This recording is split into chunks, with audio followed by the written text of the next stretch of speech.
ಎಲ್ಲರಿಗೂ ನಮಸ್ಕಾರ.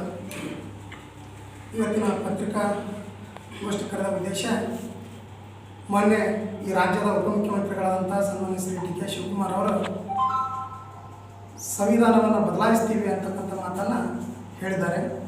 ಆ ಹೇಳಿಕೆಯನ್ನು ನಾವು ಇವತ್ತು ಖಂಡಿಸಲಿಕ್ಕೆ ಇವತ್ತು ಭಾರತೀಯ ಜನತಾ ಪಕ್ಷ ಹುಡುಗನ ಮತಕ್ಷೇತ್ರದಿಂದ ನಾವು ಈ ಒಂದು ಪತ್ರಿಕಾಗೋಷ್ಠಿಯನ್ನು ಹಮ್ಮಿಕೊಂಡಿದ್ದೇವೆ. ಕಳೆದ 75 ವರ್ಷಗಳಿಂದ ಯಾವ ಒಂದು ಕಾಂಗ್ರೆಸ್ ಪಕ್ಷ ಮಾತೆತ್ತಿದ್ರೆ ಸಂವಿಧಾನ ಈ ದಲಿತರು, ಅಲ್ಪಸಂಖ್ಯಾತರು, ರೈತರು ಅಂತೇಳಿ ಹೇಳ್ತಾ ಬಂದಿದ್ದಾರೆ. ಇವತ್ತು ಅವ್ರು ಏನಾದರೂ ಚುನಾವಣೆ ಮಾಡಬೇಕಾತಪ್ಪ ಅಂದ್ರೆ ದಲಿತರ ಹೆಸರು ಮೇಲೆ, ಅಲ್ಪಸಂಖ್ಯಾತರ ಹೆಸರು ಮೇಲೆ, ಸಂವಿಧಾನದ ಹೆಸರು ಮೇಲೆ ಅವುಗಳನ್ನು ಬಿಟ್ಟರೆ ಅವ್ರಿಗೆ ಚುನಾವಣೆ ಮಾಡಲಿಕ್ಕೆ, ಮಾತನಾಡಲಿಕ್ಕೆ ವಿಷಯಗಳೇ ಇಲ್ಲ. ಅಷ್ಟೊಂದು 75 ವರ್ಷಗಳಿಂದ ಇಲ್ಲಿವರೆಗೂ ಸಂವಿಧಾನದ ಹೆಸರು ಮೇಲೆ ರಾಜಕಾರಣ ಮಾಡಿದರು, ಬಡವರ ಹೆಸರು ಮೇಲೆ ರಾಜಕಾರಣ ಮಾಡಿದರು. ಇವತ್ತು ಹಲವಾರು ಆ ಯೋಜನೆ ಕೊಡ್ತೀವಿ, ಈ ಯೋಜನೆ ಕೊಡ್ತೀವಿ ಅಂತಲೇ ಹೇಳ್ತಾನೆ ಬಂದಿದ್ದಾರೆ. ಆದರೆ ಯಾವುದೇ ಯೋಜನೆಗಳು, ಯಾವುದೇ ಅವ್ರು ಮಾಡಿದಂಥ ಕೆಲಸ ಕಾರ್ಯಗಳು ಇವತ್ತಿಗೂ ಕೂಡ ಸಮಾಜದ ಕಟ್ಟ ಕಡೆಯ ವ್ಯಕ್ತಿಗಳಿಗೆ ಇವತ್ತು ಮುಟ್ತಾ ಇಲ್ಲ. ಯಾಕಂತ ಕೇಳಿದ್ರೆ ಇವತ್ತು ಡಿ ಕೆ ಶಿವಕುಮಾರ್ ಅವರಿಗೆ ನೈತಿಕತೆ ಅನ್ನೋದಿಲ್ಲ. ಅದೇ ಭಾರತೀಯ ಜನತಾ ಪಕ್ಷದ ಯಾವುದೋ ಒಬ್ಬ ನಾಯಕರು ಸಂವಿಧಾನದ ಪರವಾಗಿ ಹೇಳಿಕೆ ಕೊಟ್ಟರೆ ಅದನ್ನು ತಿರುಚಿ ತಮ್ಮ ಮತಗಳನ್ನು ಕ್ರೋಢೀಕರಣಕ್ಕಾಗಿ ಏನಾದರೂ ಒಂದು ಅದನ್ನು ತಿರುಚಿ ನಾವು ಗುಲ್ಲೆಬ್ಸ್ತಕ್ಕಂಥ ಕೆಲಸವನ್ನು ಇವತ್ತು ಕಾಂಗ್ರೆಸ್ ಪಕ್ಷದವರು ಮಾಡ್ತಾ ಇದ್ದಾರೆ. ಇವರಿಗೆ ನಾಚಿಕೆ ಆಗಬೇಕು. ಇವತ್ತು ಡಾಕ್ಟರ್ ಬಾಬಾ ಸಾಹೇಬ್ ಅಂಬೇಡ್ಕರ್ ದೇಶಕ್ಕೆ ಸಂವಿಧಾನವನ್ನು ಕೊಟ್ಟರು.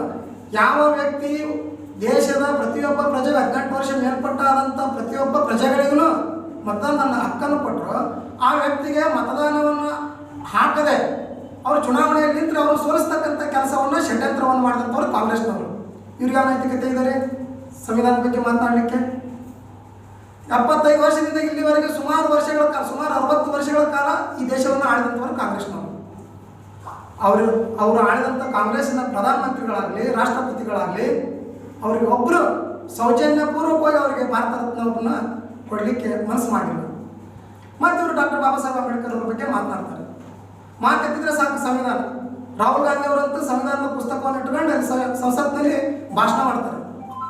ಇವ್ರಿಗೆ ಬದ್ಧತೆ ಅನ್ನೋದು ಏನಿದೆ?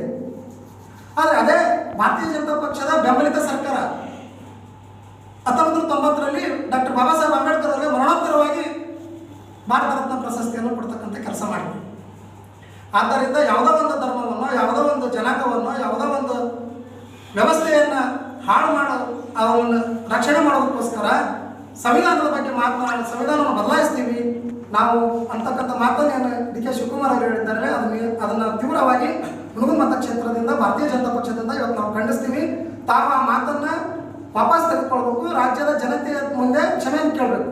ಒಂದು ವೇಳೆ ಅವರು ಆ ಮಾತನ್ನು ವಾಪಸ್ ತಗೊಳ್ಳದೇ ಇದ್ದರೆ, ಜನತೆಯ ಕ್ಷಮೆಯನ್ನು ಕೇಳದೇ ಇದ್ದರೆ, ನಾವು ಮುಂದಿನ ತೀರ್ಮಾನದಲ್ಲಿ ನಾವು ಉಗ್ರವಾದ ಹೋರಾಟವನ್ನು ನಾವು ಹುಡುಗನ ಮತಕ್ಷೇತ್ರದಿಂದ ಪ್ರಾರಂಭ ಮಾಡ್ತೀವಿ ಅಂತಕ್ಕಂಥ ಮಾತನ್ನು ಈ ಸಂದರ್ಭದಲ್ಲಿ ಹೇಳ್ತೀವಿ. ನಮಸ್ಕಾರ.